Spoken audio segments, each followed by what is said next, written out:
Hello, welcome to my channel. My name's John Ebrington. I'm a retired probation officer who was working formerly in England, in various locations in England. But a big thank you and a warm welcome to you, to my channel. And my little talk today is about how out of a bad situation can come good. So, it's so easy, isn't it, to write people off, isn't it? And say, God, they've committed a crime, send them to jail, you know? And, but, you know, the thing is, if you send somebody to jail for a short period, you know, they're much more likely to reoffend than if they were sentenced to a period of probation supervision. Also, you know, people don't really think about, you know, they think about the crime, send them to prison. But as a society, I really think that we should look more widely at crime and think about what the causes are of crime. And believe me, you know, so many young people start offending as a result of failing at school, either just simply stopping going to school, slipping off the school register, or being suspended from school. You know, if a child is suspended from school, there is a very, very high risk of them becoming offenders. So, you know, what I'm trying to do is urge people to look at the broader picture about crime and try and start giving some thought to the root causes of crime. Anyway, I want to talk about one of the people I supervised. I'm going to call him Paul, and he was in his early 20s, and he was one of these people. He dropped out of school at the age of 12. Nobody chased him up. Nobody got him going back to school or anything like that. Nobody checked out to see what he was up to. And he started mixing with wrong-uns. He started mixing with other people that dropped out of school who were into petty offending. So probation deals with people who are over 18, and Paul was about 19 or 20 when I got into contact with him. And he wasn't a particularly serious offender, but he was quite persistent and quite prolific, really, at doing minor crimes. He used to come in, and one of the things you try and do as a probation officer is you try and have a positive relationship with the person you're supervising, and you're trying to get them to go in a positive direction, you know. And he used to come in once a week and tell me what he's up to, and quite frequently he used to talk about the police. He was frequently stopped by the police. He was on their target, he was on their radar, and he was stopping them. And he kind of felt victimised, really, and he kind of felt that they were on him all the time. Sometimes, you know, they didn't have any particular reason for stopping him, but other times, obviously, they did. So the amazing thing about him was he really knew his rights. And he knew the police code of conduct, and he'd said, look, the police stopped me and they done this and that, and they had no right to, according to their rights. They should have done this. And he just knew it all inside out. He knew the police regulations and their code of conduct. He knew the law. He was amazing. You know, even when his solicitors dealt with him, he would be advising the solicitors about the law, saying, look, I think the point is this, the law states this and that. And one of our weekly sessions, he came in and said, oh, the police stopped me again. And, you know, they did this. And I'm you know, really annoyed because according to their code of conduct, they shouldn't be doing this and that. And I said, oh, goodness me, you should be a lawyer, you know. And Paul said, well, do you know what? I would love to be. And I went, gosh, that's a thought. So we kind of looked into it, and I said, right, I found this access course. So an access course is marvellous, really. It's a course where somebody can join it and they haven't got any GCSEs or A-levels, but they can join the access course, and if they pass the course, this allows them access to university. And I got him to join the local library, and I suggested all sorts of books for him to read.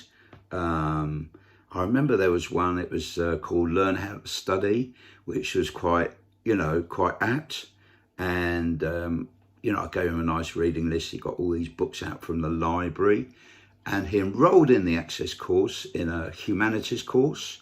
There's a bit of sociology and psychology and other humanities type subjects. And I said, look, bring your homework in and your first essay, and I will try and help you. So there he did. He was happy as Larry on the course, brought his first essay in, and I looked at it and I was gobsmacked. I said, did you write this? He said, yeah. I said, are you sure? Yeah, I did write it. Did you write out a book or something, or did somebody help you? He said, no, I did it all on my own. I did write it. I said, well, that being the case, I'm sorry, Paul, but I can't help you. You actually write better essays than I was ever capable of when I took my studies. I said, this is great. It's absolutely first class. So needless to say, he successfully completed his access course, and he applied to go to university to do a law degree. And, fantastic. This guy who hadn't been at school since 12 applies to do a university degree at university in law, and successfully, and he enrolled and off he went. And I was immensely proud of him. Can you imagine? So were his solicitors. And they said, look, Paul, we would like to offer you a bit of work experience. And, and they organised it. So needless to say, Paul really changed his lifestyle. He was working hard with his studies. He stopped associating with his former criminal associates. He pushed them to one side, and he focused on his studies. And his solicitors were equally proud, just like me, and they offered him this work experience. And they took him to court with them, the local magistrates and Crown Court. And guess what happened? The police said, oh, no, sorry, he can't come in here. You can't bring him to do work experience with you at court. No, not him. This was because he was known, and they was worried that he, people would know him, and he had his friends in court and he'd disrupt procedures or whatever. So anyway, they negotiated, the solicitors and the police, and it was agreed that they would stop him going to the local courts, but they could take him to outside courts, whenever they went, courts in other areas where he wasn't known, which was perhaps fair enough. So needless to say, he successfully completed his degree with flying colours. And the other thing that's lovely, of course, is he stopped offending. Now, which is brilliant, isn't it? Bear in mind that if he'd been sent to prison, the chances are, statistically, he would have been at much higher risk of reoffending on release from prison than he would have been doing probation, which was the case, obviously. So, out of bad can come good. And, there are many other successful stories like this. some of my most successful ones were female offenders, who, in my experience, many of them, indeed the majority of them, have been victims of circumstances, victims of crime, of abuse, of most outrageous crimes committed against them, and they've been manoeuvred and manipulated into committing crimes by men very often. And through probation supervision, it was wonderful to see many women who had very low self-esteem, low self-efficacy or ability to manage their lives, turn it around and become confident, self-confident, skilled, very assertive, appropriately assertive with people, and, you know, improve their self-belief, and quite capable, becoming really good mums, you know, good parents, achieving good jobs and things like that. Wonderful. So, you know, when you're a probation officer, it's a bit like your football team getting to Wembley when you get a positive result like that. And it's not that rare. So there is a purpose to probation. And believe me, you know, probation is much more effective than short prison sentences. Thank you for watching, and do look out for my book. It's available on UK Amazon, on Amazon in the UK, and it's called You the Sentencer. It's a book written by me, John Ebrington, and I hope